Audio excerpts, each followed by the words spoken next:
Hey everyone, how you guys doing tonight or in the morning or afternoon or wherever you are in the world or whatever time you're watching? I have a very special guest tonight. This is a really interesting case. It has started to pick up steam a little while ago, but then it kind of just fizzled out. And I don't really know why. David Schultz went missing. He was a truck driver out of Iowa. Went missing on November 20th, 2023, and his truck was turned the wrong way.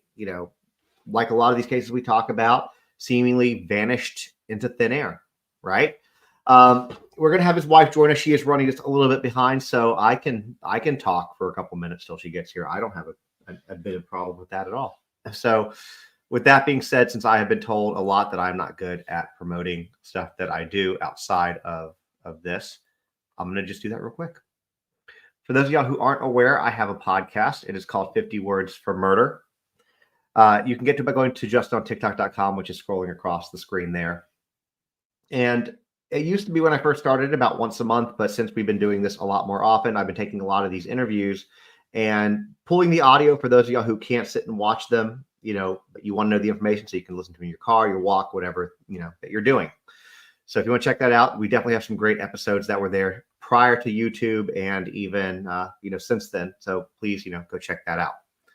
The next thing that I want to share with you guys is a lot of y'all may or may not be aware of. I know true crime and children's books, they go hand in hand, right? So I did write a couple children's books. This one is called Boundaries. If you are no contact, limited contact with a parent or a family member, this is a way to, explain that to them in a way that doesn't vilify that person and then go into teaching the importance of boundaries. This one is available now. You can order it off TikTok Shop or through justontiktok.com in hardcover or softcover. Both of those are in. In any book that you buy from me directly, meaning TikTok Shop or the website, I will sign. If you buy it through my website, you have a place that you can actually write in there. If you want me to personalize it to anybody, I can do that as well. And then coming out soon is this one. Actually, we'll get into soft covers of this in probably toward the end of the month, the week of the 22nd. It's called Surprises Are Okay, Secrets or Not. Given that I cover a lot of true crime, my daughter is just really going to be in a lot of trouble as far as not being able to do a whole lot of things. And, this is one of those things that I want to make sure that she knows and that other kids know that, hey, if an adult specifically tries to get you to keep a secret, don't do it. This book also has a piece at the end of it where you can have a conversation with your child. When I first wrote it and tested it out with my daughter, we had a 30-minute conversation. She's 4.5, about things that she thinks shouldn't be kept secret, things that adults shouldn't ask her, things like that. And then on the page after that, it's got some examples that you can open up a dialogue with your kid if there's anything specific that you want to talk about. And again, you can order this. This is available for pre-order now through justontiktok.com. So all of that stuff's out of the way. Now, I have not been doing a lot on YouTube until recently, and now we are. So make sure if you are a first time here, you follow me on TikTok, whatever, make sure to smash that follow button or I guess it's subscribe button here. Smash that subscribe button. And yeah, we're going to do some more of this stuff. We're going to do a lot more of this stuff. We have some great interviews coming up. And this next week, I'm going to be out of town most of the week, but on right now, as of Thursday, I have an interview with, a man by the name of Eric Ullis scheduled. I may have to push that a little bit, but we'll see. And he is basically the foremost lead investigator on the DB Cooper case. If you don't know what the DB Cooper case is, you should. It is probably the most awesome case in American history, where you're not mad. You like that the guy got away, and so definitely check that out. When we have it going. And then I have also on Saturday, we push it to Saturday, Jennifer Santinello, her daughter Layla Santinello went missing from Tennessee. Big surprise, guys. Somebody missing from Tennessee, big surprise. But went missing from Tennessee. Police aren't really doing a whole lot to help with it. So, she needs help. She needs support. We're trying to get her some of that.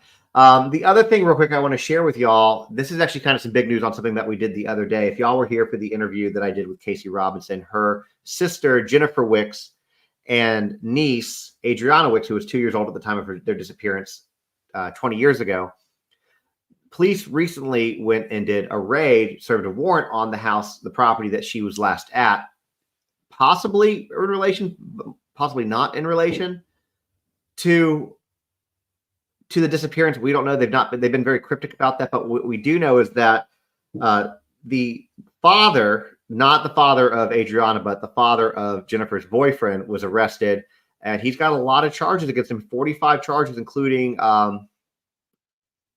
exploitation.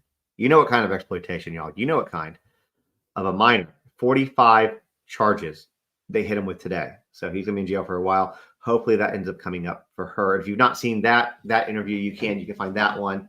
The interview with Seth that we did the other night, which has been blowing up on YouTube, obviously there. You can see it. If you don't have time again to listen to these, the audio is being pulled and put on the podcast. So at this point, I'm still waiting for Sarah to get here. I know we've been texting. She said she's running just a few minutes late. Should be here any minute. So let me kind of explain to you what's going on with this case. And again, what happened was there was a David Schultz. Let me get a picture of David up here for you guys real quick. Let me get a picture of them. It's a beautiful family. Let me get this put up here. So that's David and Sarah Schultz and their kids. They also had, let me get this one pulled up. This is such a cute picture, the one that I saw. Give me 1 second here. Just want to show you all this picture. It's great that she sent it over. They're twins. Give me 1 second. It doesn't, there we go. Sarah should be here any minute. There we go. So really cute picture there, but he went missing. He was 53 years old. The last time he was seen picking up a load of livestock from Eagle Grove, Iowa. His truck was then found on November 21st, 2023, and it was facing away. He was headed towards Sac County, Iowa, which is where he was supposed to be delivering his load, but his truck was facing in the opposite direction, which is really weird. It's strange. That doesn't really happen for truck drivers, right? Really strange. His phone was left. His wallet was left. His wife was trying to find him. She placed over 30 phone calls. No response. She ends up reporting him missing around 2:30 p.m. And then 30 minutes later, she gets a call from his phone. And on the other line, she thought it was David. So she's like, "Oh, finally, where are you?" And it wasn't David. It was an officer. And she told her that we found your husband's truck, his wallet, his phone, but he's not here. And so Sarah's been posting every day on her Facebook account. She hopes to God that he's alive, but her gut tells her that she's not. But she wants him found. She wants answers. She deserves answers. And it's another situation where the police aren't really doing what they're supposed to. So I'm still waiting for her to get here, guys, as we're doing. And he was an owner operator. He was very proud of it. He was also restoring this old Peterbilt truck, a yellow Peterbilt truck. And his family hasn't seen him. He's got kids. He's got a wife. She's been holding it down. So it's been tough. It's been tough.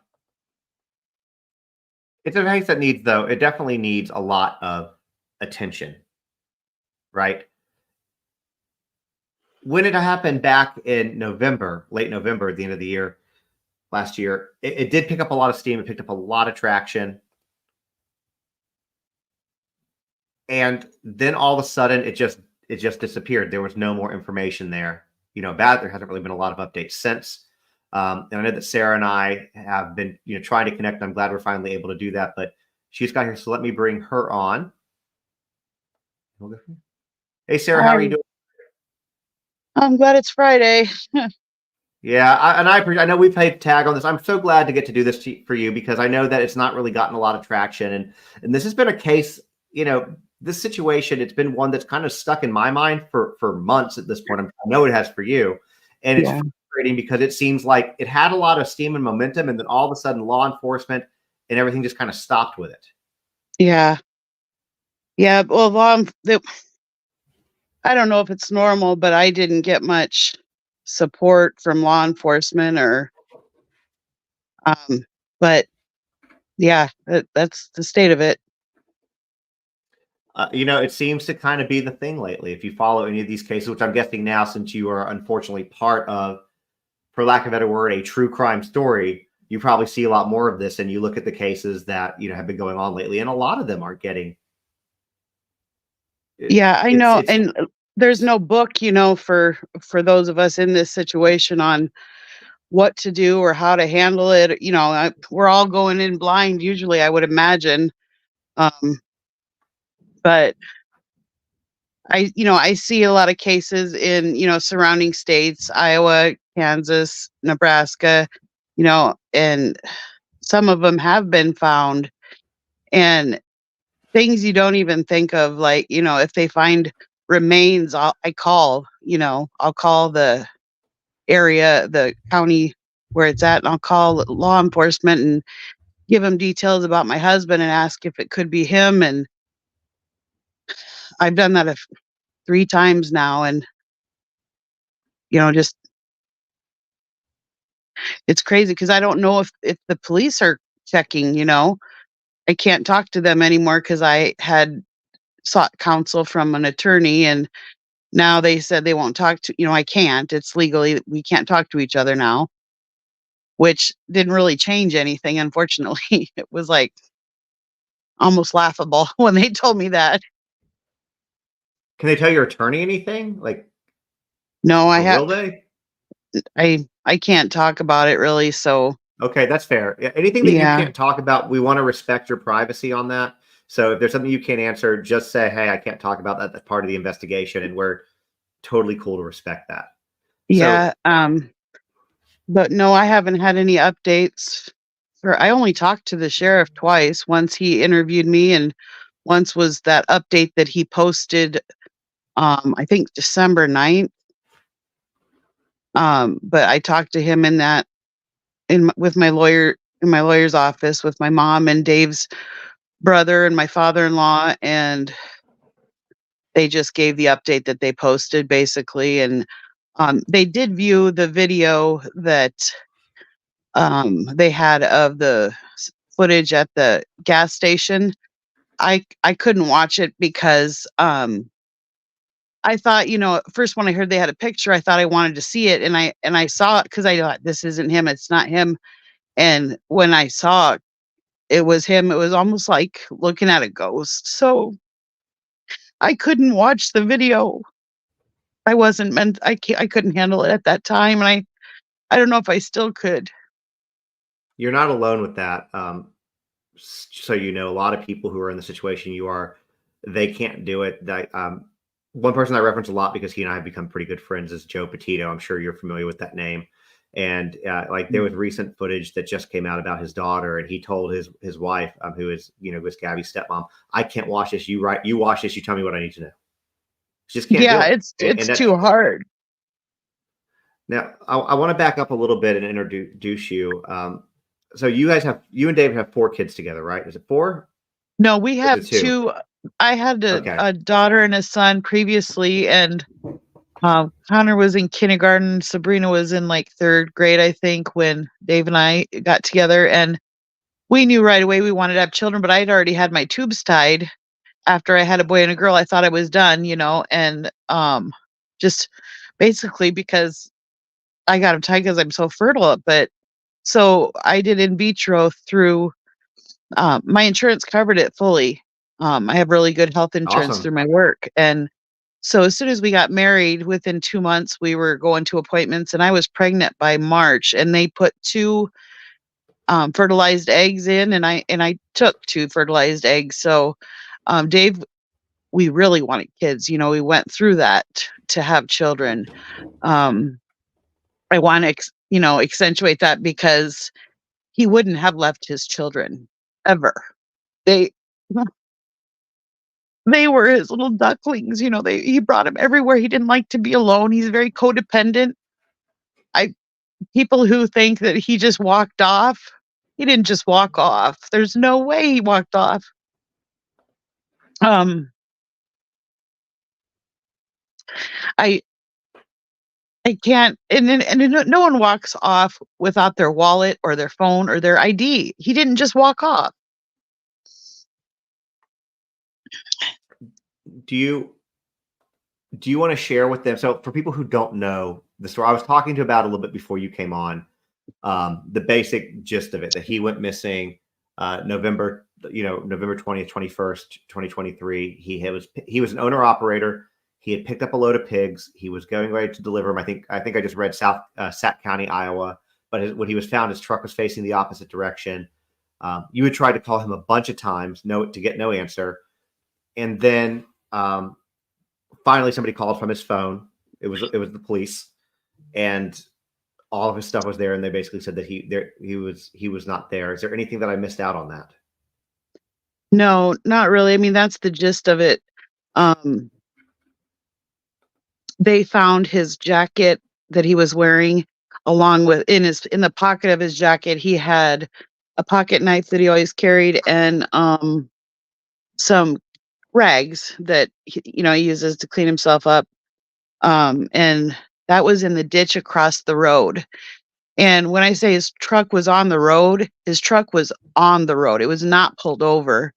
It was between the lines. It wasn't touching any yellow or any white lines. It was just So stopped on strange. the road. And it was loaded with pigs still, baby pigs. And there's no way he parked it there. There's no way he left it like that. There's no way. Truck drivers don't shut their truck off for anything until they're done at the end of the day. Even when they fuel, they don't shut their rigs off. He would have never shut it off and left. Like, he would have never parked it. My brother, I always say this one. My brother always said if he was having a heart attack, he would have pulled over before he died. He would not. It's not safe to leave it on the road. And he has strong work ethic. He's proud to be a truck driver, and he wouldn't do something unsafe.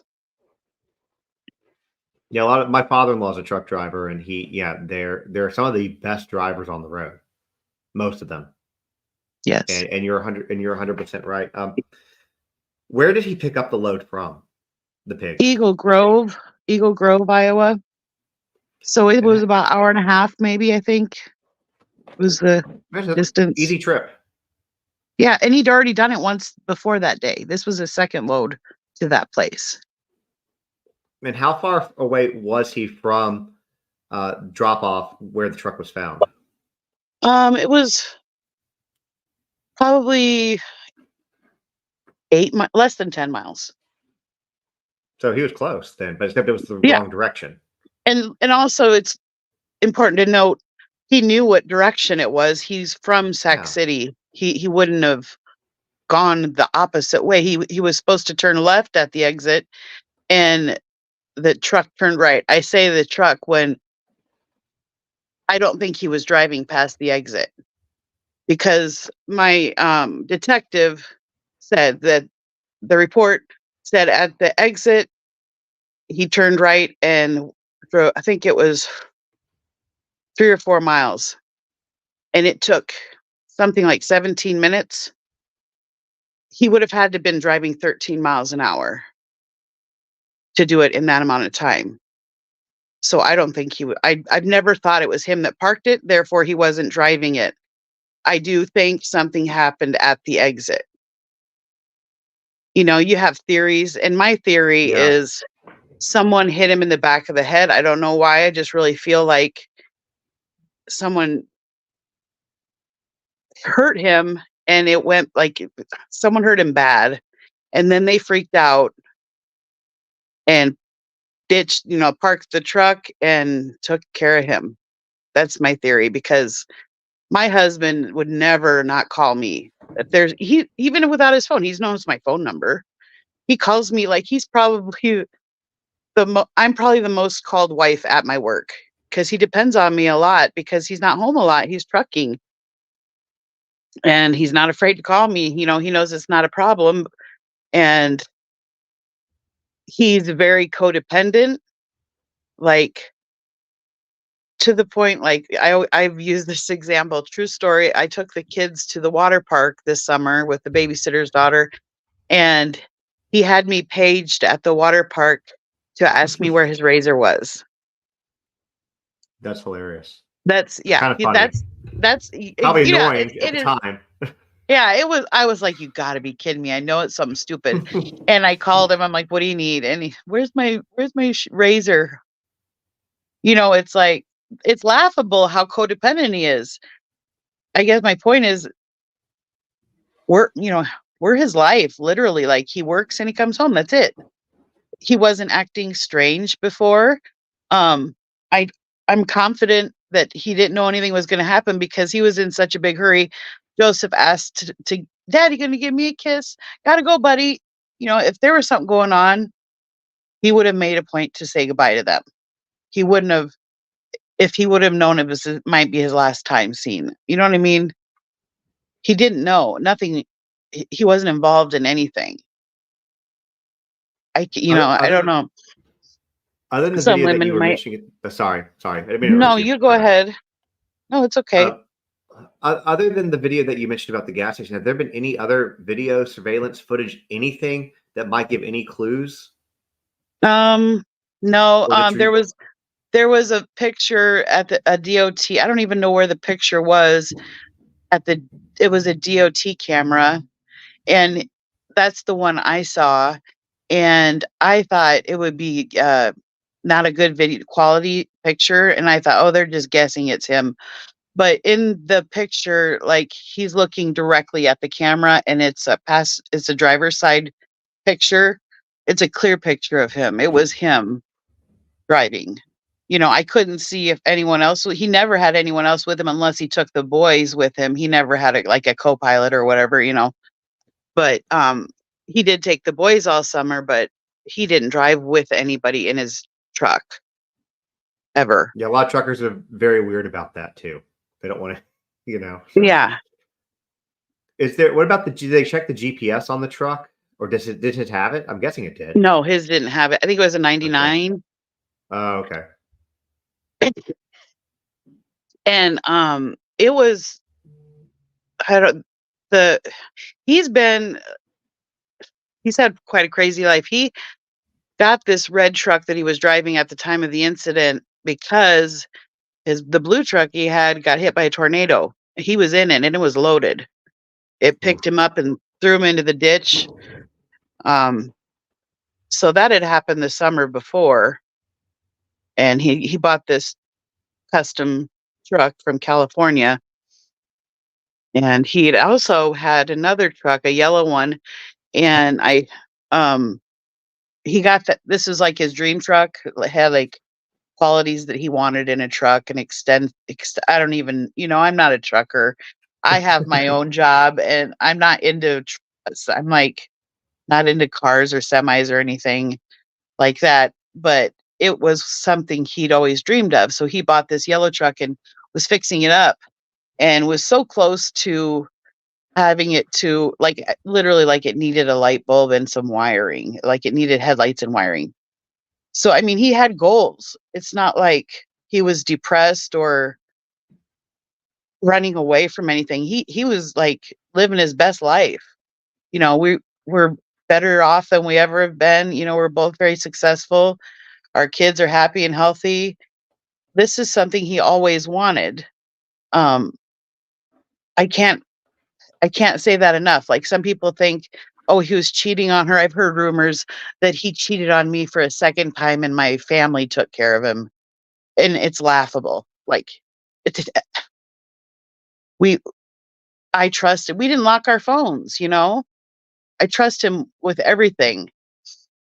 He would never cheat on me, and I would never cheat on him.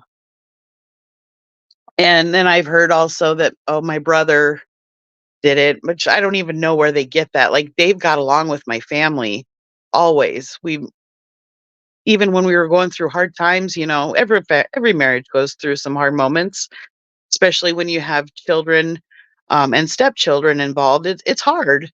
And we've been through some hard times, but we've always gotten along with my family and Dave too. We've never had any rifts. I have a very loving and caring family. They're very accepting and, we don't fight. So it had nothing to do with my family for those that and then I've heard also my cousin did it because I have a cousin that got arrested on drug charges. Well, he's got an addiction. I love him, but he's not a murderer. He didn't do anything. It had nothing to do with my husband. His arrest had nothing to do with my husband. So it's been hard. Some comments are hard to read. I've just learned to not look at comments on news articles or maybe somebody else's Facebook if they share it. It gets hard, but I try not to let it bother me. But it is hard. You want to stick up for your family when people are talking bad about your family or starting rumors about your family. It's not easy. No, it's not easy, and the internet's a really mean place. Sometimes, you know, my Facebook page really is what keeps me going. I have people who are reaching out. I don't even people from Australia, like, on Messenger that they're not my friends, so I have to go in that one file to read them. You know what I mean? The spam, not spam, chats or something, and messages, and all these people who don't even know me say, I just had to reach out. I've been following you for a long time and I'm praying for your family. I can't imagine, so supportive, and then you have that 0.01% where, oh, she's doing this for attention. Yeah, I'm counting the days for attention.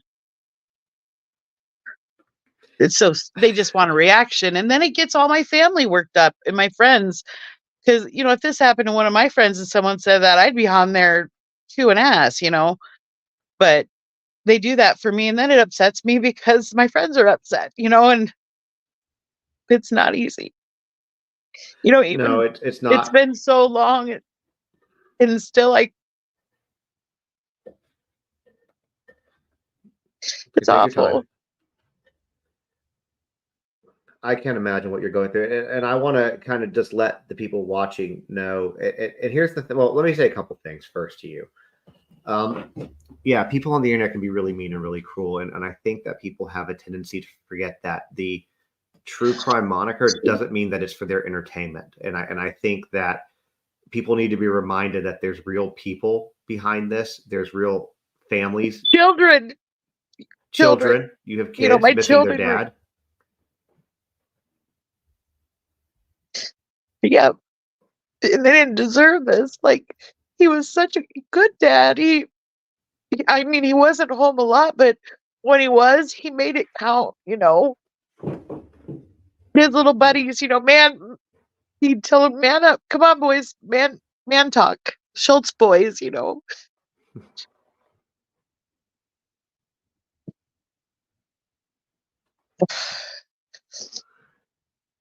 Yeah, I wish I knew what it's happened. not. I don't You know what deserve to know happened. what happened, even if he's gone, which I know that's what you believe. Um, you still deserve answers. You still deserve what happened. And I think that also is sometimes once you know, then you can go for justice. And if you look at really recently, um, Natalie Holloway's mom, Beth Holloway, they extradited the top suspect in that case to the United States, and they got a confession out of him. And he didn't get anything here. They gave him a sentence to run concurrently where he's serving in Peru already. And I'm telling you this to tell you because, and for people to know that she didn't care if she got justice at that point. It had been 20 something odd years, and she just wanted answers. Yeah, why? And yeah, why, who, the reasons why, and you deserve that. Did she get And that? she did. Why? Why did he do it? Because he told her no, or because she told him no. And I'm sure you get what I mean by that, but Yeah. she told him no. She need him where it counts, and he ultimately took her life and drug her into the ocean. And so he's already serving a sentence in Peru for something very similar. And Yeah, it's like, you're always wanting to know. So I'm like sitting here like, when will I be done grieving this? Like, so even let's say they find him. Well, then I have the question of who did it. So then you find out who did it, and then you need to know why they did it.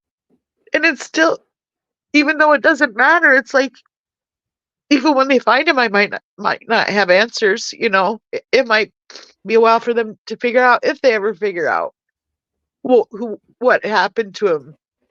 But it's a never-ending, like, cycle of me being patient, you know?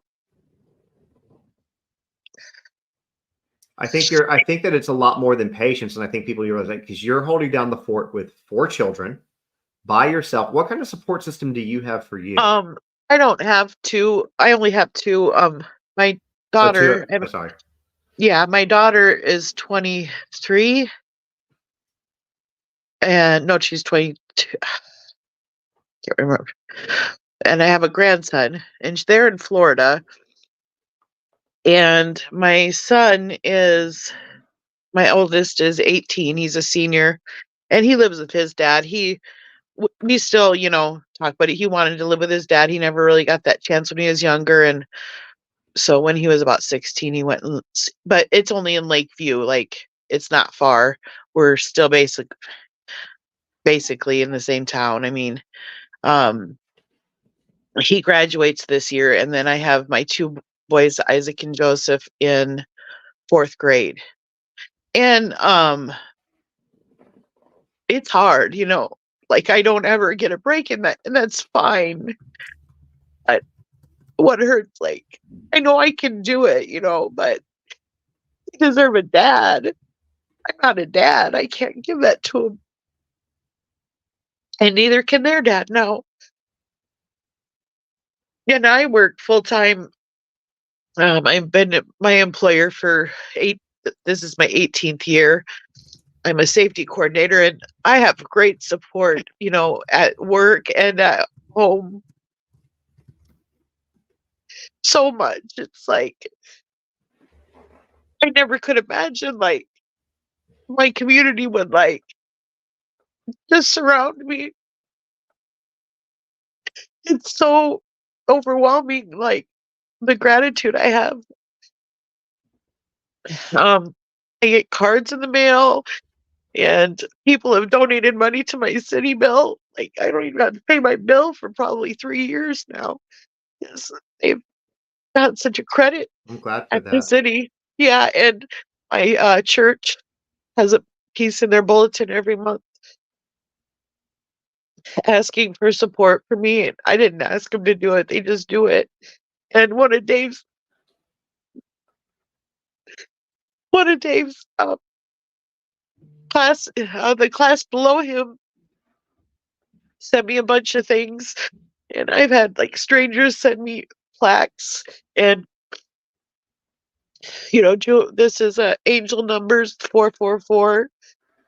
Like, I've got a lot of nice friends through this, like, that's why I say, the internet's mean, but it's mostly good.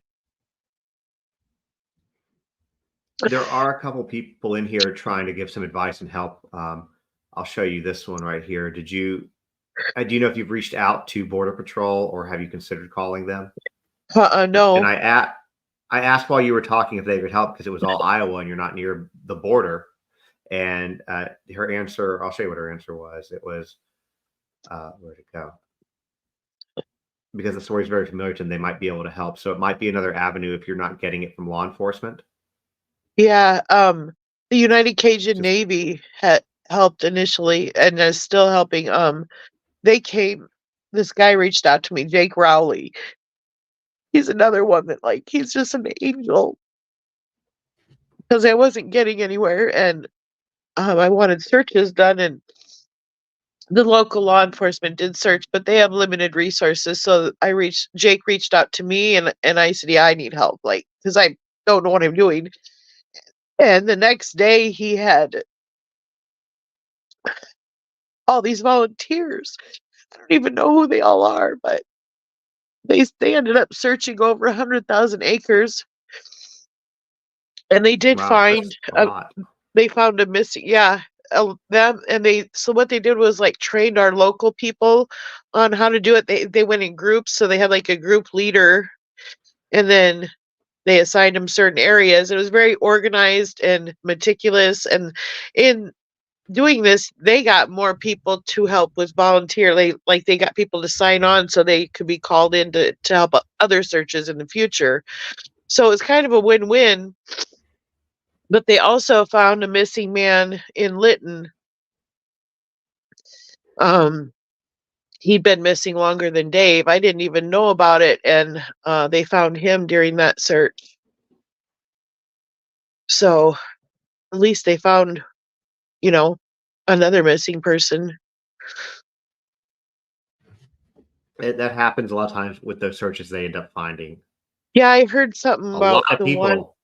they searched the river for recently. That college boy, I can't remember his name. Riley Strain. Yeah, I don't. Did you hear how many people they found during that search? I live in Nashville, so yeah. Yeah, they pulled out. Well, they pulled out two, and then down at the Tennessee, once it went from the Cumberland, kind of goes up and then turns into the Tennessee River. A few days after that, they found two more, but they believe they just fell in while fishing, a parent and a child. And Oh, then a homeless person fell in. They didn't die. They got them out for safety. But yeah, I mean, I think it goes to show how easy you can fall in that. With Gabby Petito, I think they found like 8 or 9 bodies while searching. It's insane. yeah. It's And I've unreal. heard things like, you know,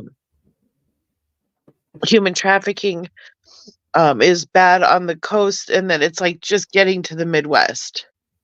Like it's been bad there, but we just don't know it because we aren't watching their local news. We're watching our local news. I don't know if that has any truth to it. I don't know statistics or anything like that. Another thing my dad said right away could be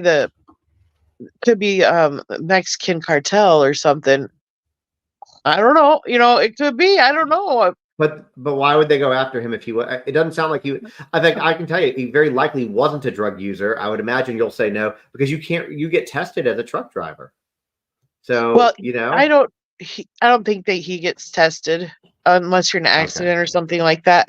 But he wasn't. I mean, but maybe yeah, they he does needed a seem good it. driver or something. I don't know. I don't know how the cartel works. I'm just reaching because obviously I don't know. In that, Yeah, in my mind, that scenario is one of the better ones because he could still be alive then, and maybe he can't contact me because they've threatened his family. I don't know. Who knows? I could be. And that's the other thing I didn't tell you. For 2 weeks, I locked my house. Didn't know because they didn't tell me what they all took out of his truck or what was in there. And they were done searching his truck, law enforcement were, and I needed the keys to move it from where it was to a storage area. And um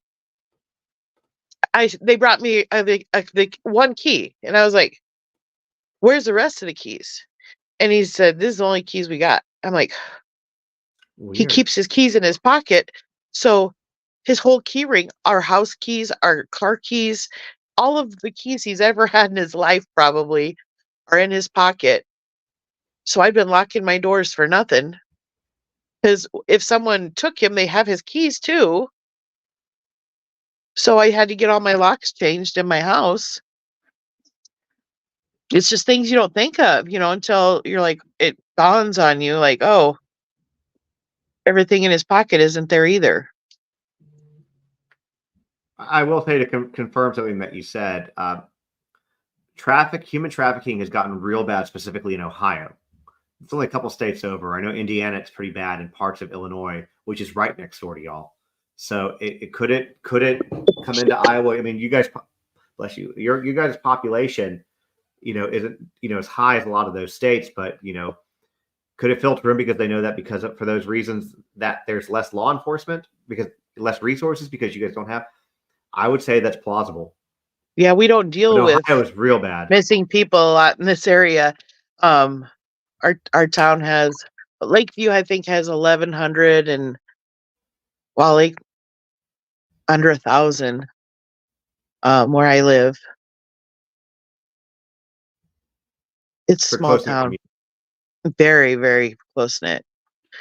Like even all my neighbors went around and took a hat around or whatever, and they got me gift certificates for gas and for it's just been amazing. Like, I never would have I I don't know how to thank everyone. Like, I have literally a box of cards from people I don't know. People, sending prayers and money, which, I'm in a pretty comfortable spot now to where I don't have credit card payments. I have one car payment now, and which is good because we only have one income. I'm trying to explain to the boys too, like, you can't get we got to tighten the belt a little. We don't have your dad's income anymore, and it's not like we can get life insurance. He had no life insurance. We didn't. Who needs that? Uh, Yeah, but even if you did, he's missing. yeah. So Even if I you did, have to go through. there's no body. Yeah. So, and I don't know. I haven't looked into it, like how long a person has to be gone before they're considered dead. I think I heard that it used to be 7 years and now it's 3, but I don't know for sure. I haven't looked into it. I just looked it up real quick. The Social Security says they presume if they've been missing from home and not been heard from in 7 years or more. So it is 7 So years. it is 7 years, according to Social Security Administration. So yeah. I don't know. Is it different in every state or not? Do you know? I mean, I would imagine not, because Social Security is federal. Federal, yeah, federal level. So they Yeah, probably so I make guess the it's 7 rules years. for it. Yeah. So I know we kind of touched on this at the beginning, but I want to expand into this question. You've talked about what the community, the efforts that have been made by the community to help support you. But in searching for him, you've talked about the United States Navy. Talk to me about the authorities with this, as much as that you're able to. Obviously, don't do anything that's going to compromise yourself. The authorities, the community, as far as organizing search efforts, search parties, any type of social media. Do you have a Facebook page that people listening can go join, or things like that? Like what, how's I guess the search for him been conducted to this point? They did ground searches. They searched around the exit area. I know. The DCI has taken over the case, or I think they both have a case. The Sac County Sheriff's has a case, and the DCI has a case. They're different case numbers, but they don't give me updates. They've sent me questions in the first few months. They would ask questions, and one time the sheriff's office sent me pictures of people, and I did a quick Google face search, and one of them was a commonly used face for phishing, you know, scams. Another one was another face from. So I'm like, these are not real people. I mean, they're real people, but they're using a fake face. Yeah. It's not real.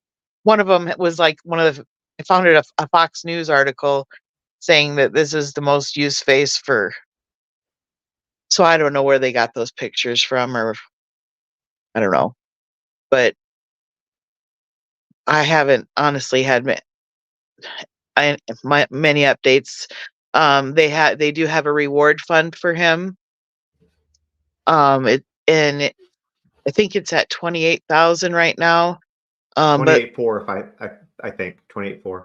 yeah, so um, it's available until through November of this year. They have a Facebook page, Sac County Crime Stoppers, but they never update it. They created it, and that was it. They don't do anything with it. Um, we don't. The only Facebook page I have is really mine. I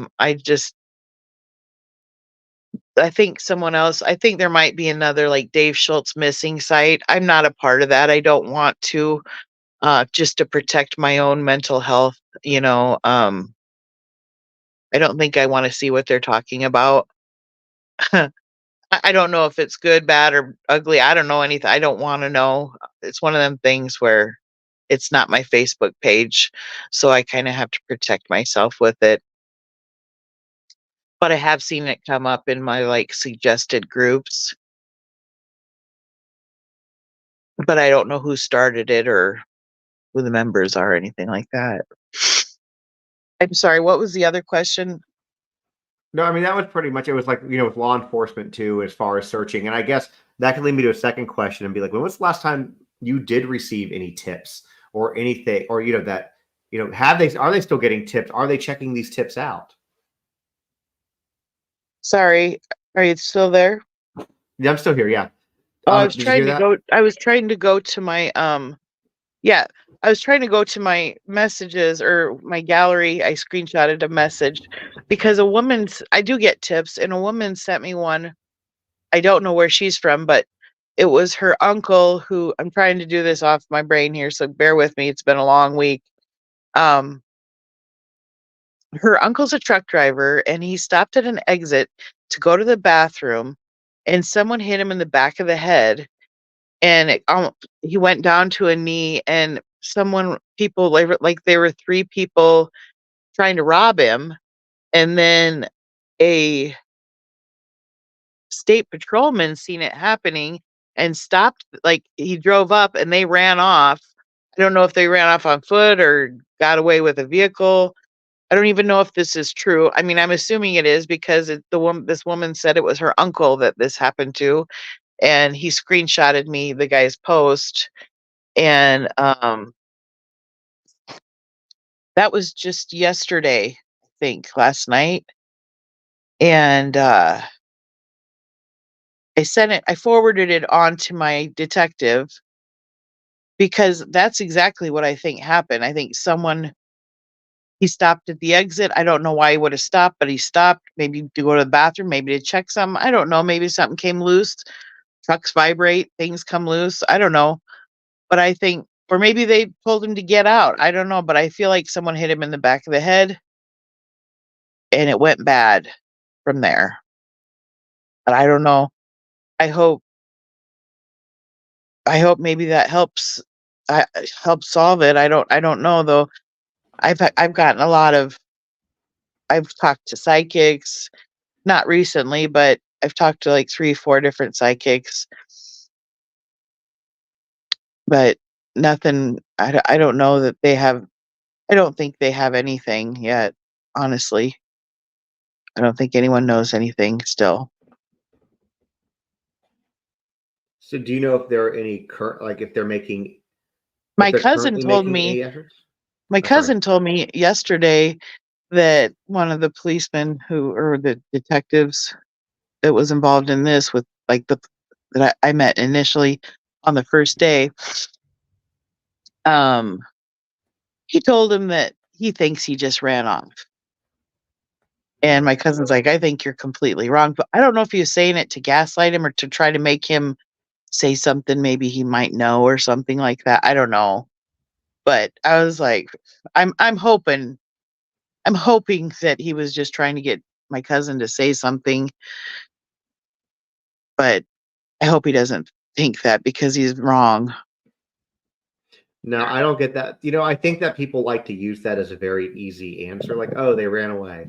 Mhm. You're right. I don't And anything that I've okay, read, here's the anything other that I've seen. he said he has a history of it. Yes, my husband does. He actually did evade the police once, 20 years ago. He got pulled over, refused a breathalyzer. They took him to the hospital and to do a blood draw. And while the policeman was talking to the nurses, he ran out the front door and he was on the lam for a couple months. I don't know how long because it was before me. And at that time, it was 20 years ago. He had no responsibilities, no children, no family, no wife, no girlfriend, no one to answer to. So he evaded. That was his decision as an unmarried single man. You know, that was a long time ago. Nobody's the same person they were 20 years ago. He's living the life he's always wanted. He didn't have that life then. So I don't know if he's just trying to, like I said, like try to get, I don't know, maybe he does think that. I hope not, because it's untrue and he's wasting time if he thinks he's just going to show up because something happened to him. Someone took him. Yeah, you would definitely know on that one. I just again I don't see it. And by the way, about 20 years ago, I also evaded police. So And 20 years ago, uh, you know, a lot of people, I yeah, know we've all made bad decisions. Nobody's perfect, but the younger he's we not are, the the same stupider we person. are. Yeah, and he thought it was funny. But he went. You know what else he did? He turned himself in. You know, he paid the price. He paid the fine. He's a responsible family man. He wasn't at 20 years ago. So somebody, one of my followers is in here, and she actually is from Iowa. I'm pretty sure it's from Iowa. And she had a question about, are you able to talk about how long it took law enforcement to search his truck? So they didn't even take his truck at the day he went missing. When everything was done, they were done unloading the pigs. They had a dog. I don't know if it's a cadaver dog, search dog, whatever, a dog search. And I was like, okay, so what are you going to do with the truck? Because it'd been parked there from probably 12:30 a.m. till they found it at 3:30 p.m. So it had been sitting there for all that time. I'm like, what are you going to do with it now? What happens now? I don't know. And they said, oh, I don't know. I said, well, if you don't know, I get Don, Dave's mechanic, went with me, and friend, not just mechanic, his friend, and he hunts with him like it's his buddy. He talks with him about as much as he talks with me. Um, and I said, well, if you're not going to take it, Don can take it and park it, because that's where Dave normally parks his truck, is down at Don's shop. And so it sat there for 2 days, I think, and they came and took it without telling me or Don. Don wasn't even there. He was on a field call, and one of his friends was there and said, hey, called him and let him know that the police took the truck. They had it for probably 2 weeks, but they did, during that meeting with the sheriff on the 8th, December 8th, he told me, oh, well, we're done with the truck. You can come take it. I'm like, well, where's the keys? Oh, well, Denny's got it, where it was parked at Denny's Texaco locally. And I'm like, okay, well, otherwise it's in the truck. So he didn't know where the keys were. So me and Don go down there. There's no keys in the truck. Denny doesn't have the keys. I had to go hunt down a cop, called SATCOM Center. Where's the keys so I can come take the truck?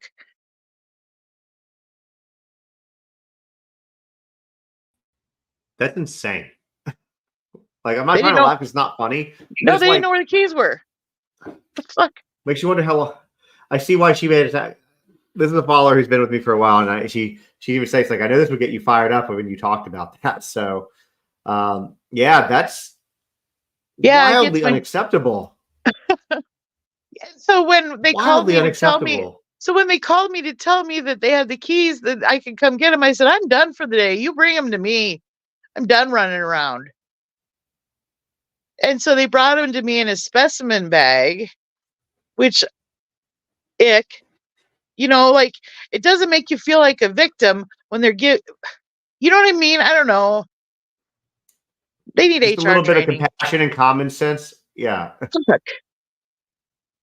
It just made me sick, made me cry, like, Jesus Christ, he ripped the bag open. Ugh. I'm gonna pop this next And I know question up for you. that's probably just a personal, I don't know, maybe I'm oversensitive, but it was No, just no, you're rude. not. I'm not even in your situation, and I think that that's in bad taste. Just hand you the Yeah, keys, not like it's all right. We're done processing evidence. Here's, especially when you couldn't find them earlier, because I will bet you what they did is they couldn't find them. They dropped them in this bag and then brought them right over. So it's like, just bring you the keys. I know. And my detective said they didn't do fingerprinting either. The sheriff said it works good in the movies, but then why does everyone in the world get fingerprinted when they get arrested if you're not going to check for fingerprints? And my detective said it would have been the perfect place to get fingerprints was on his steering wheel. And I know they were driving it from the exit to where it was parked, but they let every Tom, Dick, and Harry in there. And he said it would have been the perfect place to get fingerprints because it was a flat surface. So it's like, great, woulda, shoulda, coulda, but too late now. I'm going to throw another question up for you that the same person wants me to ask. It might get you fired up also.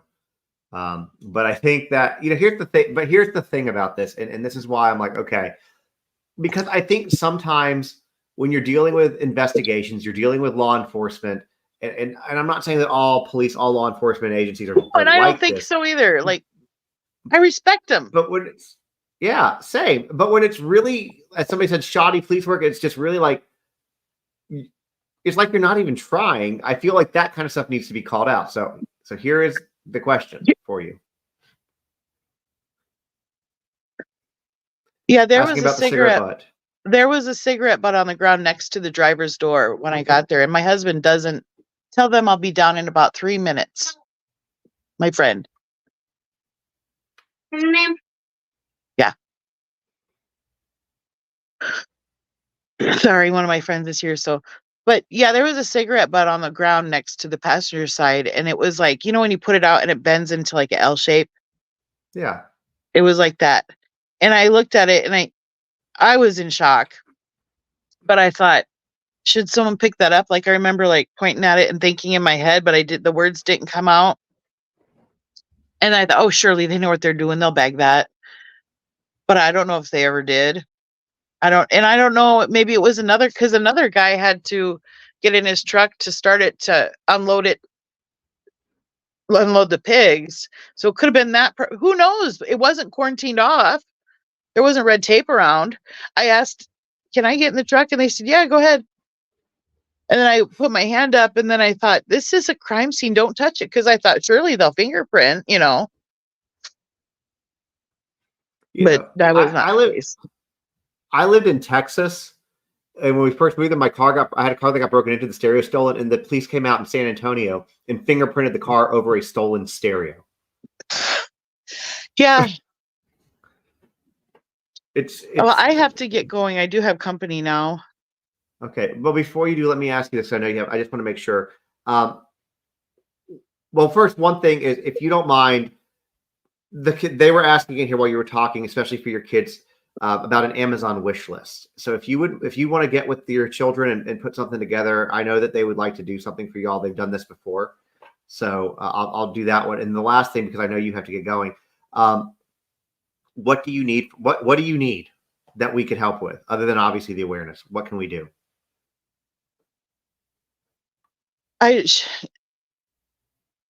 Call. I don't even know.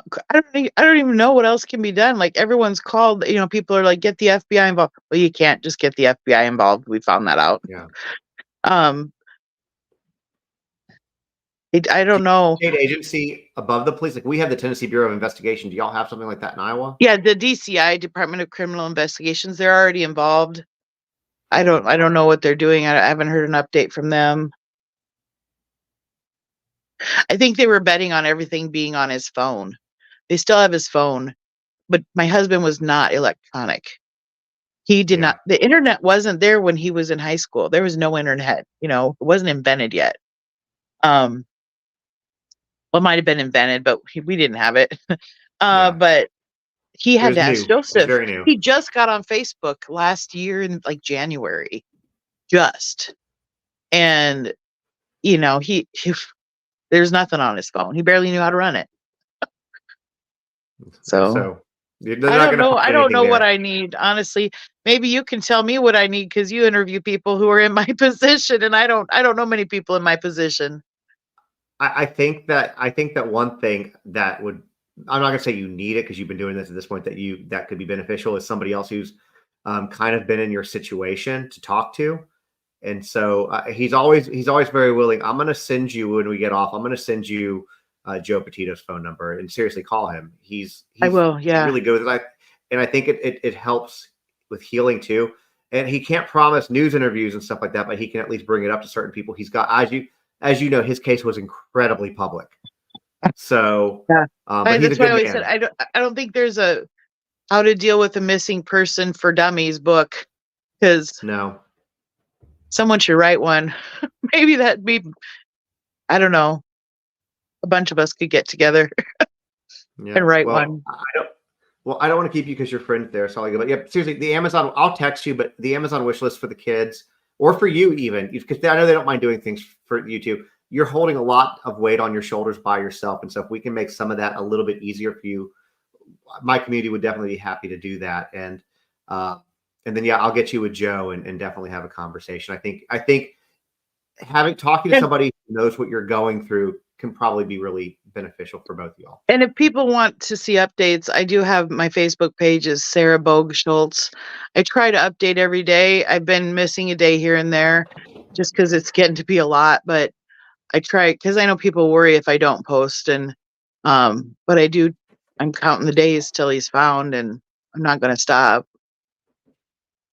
And we'll share, and this is going to get out to a lot of people, and we'll repurpose it and put it on TikTok and other places to get your story out again. And maybe we can pick up some steam again, and maybe there can be some additional stories done on it outside of, Iowa.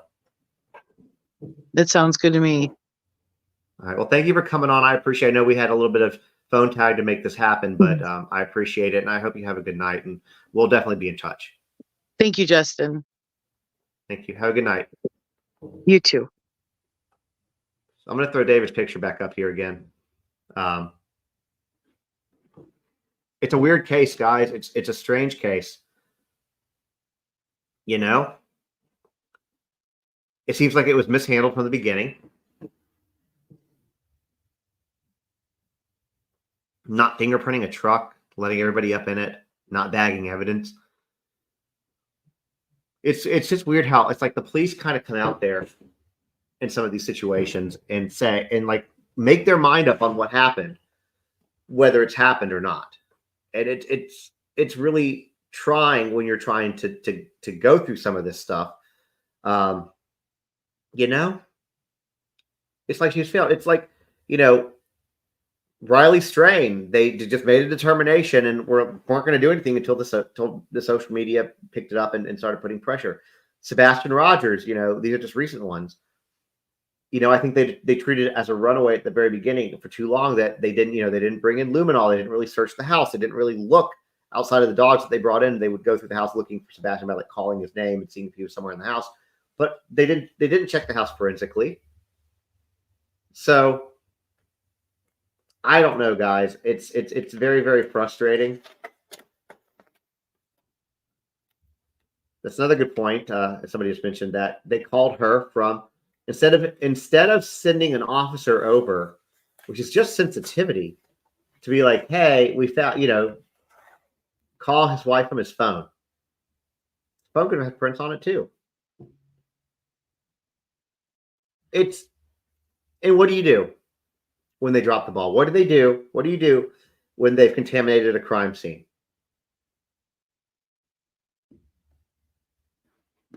It's just, y'all, it's frustrating. These families deserve answers. It's like I said at the beginning of this. Like I know with cops and detectives, they see a lot of this stuff. They probably become a little bit desensitized to it, but you can't, because it's still people's families. It's still people's livelihoods. She's missing her husband, having to hold the weight of the entire household on her. Her kids are missing their dad, and it's just, they don't care. They just don't care. Is what it seems. I'm not trying to put words in their mouth, but I've been covering these cases for what, 2-3 years now, 3 years going on. And I don't treat it as just another story. Each person deserves their own individual. It's not, it's not a copy and paste. Each story is different but the only thing that is similar is that all of these people deserve answers. There's real people, real families affected by all of this. And she doesn't know what to do because she doesn't have a support system to help with this stuff. And he, you know, all the pictures I've seen of him, he looks like just a good, decent man. Show one with his kids real quick. I think I showed this one earlier, but even if he wasn't, he still deserves to be found. But he looks like a good, decent man, a dad. You know,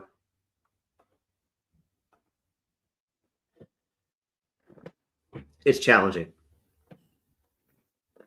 There's so many, and the thing is, there's so many cases like this. They just don't care. Some of them, these are just the ones that become a little bit more popular than others that people take notice of. But it sounds like I wouldn't want to go missing in Iowa.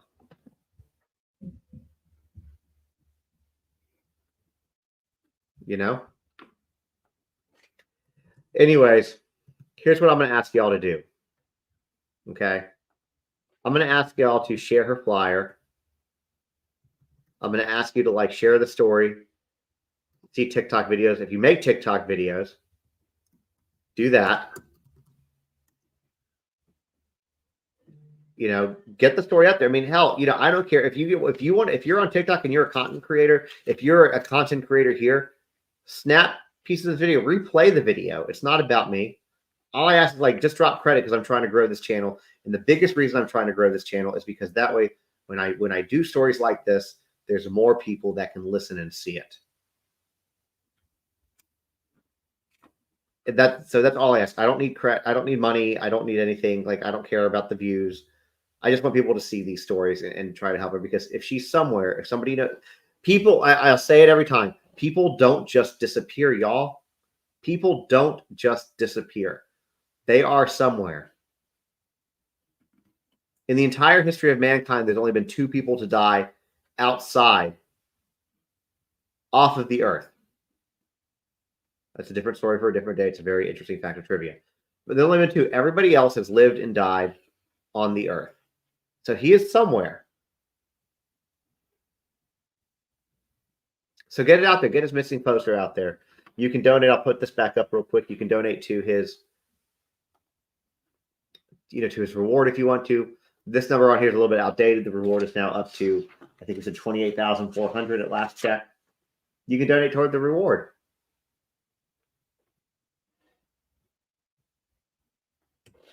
So it's just really weird. I just don't get why they don't seem to care.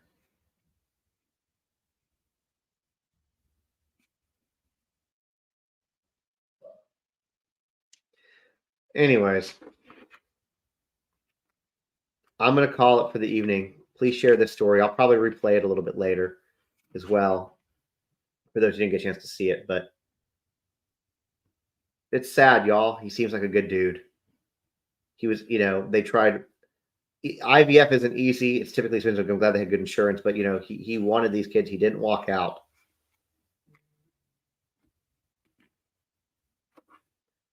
Anyways, like I said, next week I'm going out of town. Leaving tomorrow. Next week, we're going to have an interview hopefully on Thursday. I might have to push it with, as I said at the beginning of this interview, while we were waiting for Sarah to come on. We have for the DB Cooper case, very, very famous call. If you don't know the DB Cooper case, y'all, please, I'll give y'all a synopsis on it now. I'll give it to you before we do it, but it is just a really rad case, and it's not murder, so it's not as heavy. Back in 1971, a guy hijacks a plane for $200,000, which is about $1.5 million today's money, asks for the money and the parachutes and jumps out of the plane. So it's really cool. It's unsolved. It's been unsolved for 50 some odd years, and they're close to solving it. So we're going to have the lead investigator, detective / expert on DB Cooper on, and I'm really stoked about that. We're also going to have Layla Santinella, who's been missing from Tennessee, East Tennessee, for a while, about a year, maybe a little longer at this point. We're going to have her mom on Saturday. But if I can't do the DB Cooper one on Thursday because we don't get back in time, I'll push it. We'll still do it, either that weekend or the following Monday, something like that. But really, really cool case. And if you want to buy a book, like I said, I'm leaving town tomorrow. I'm going to take some with me so I can ship while I'm down there. But, buy one before I leave, and I'll sign it before I leave. You get it from my website, justontiktok.com. You can actually type in there an inscription that you want. And I can do that. So, anyways, you guys have a great night. Thank you all for listening to Sarah's story. Thank you guys for listening to all of these stories. All these people are in pain. There's too many of them. It's unfortunate there are so many, but thank you guys for listening, and thank you guys for caring and being here for them. And like I said, if you're new here, I've been on TikTok for a long time. If you've never seen me before, there I have a platform of 1.3 million people trying to grow YouTube. So please consider hitting, smashing that subscribe button. And I'll see you all shortly. Have a good night.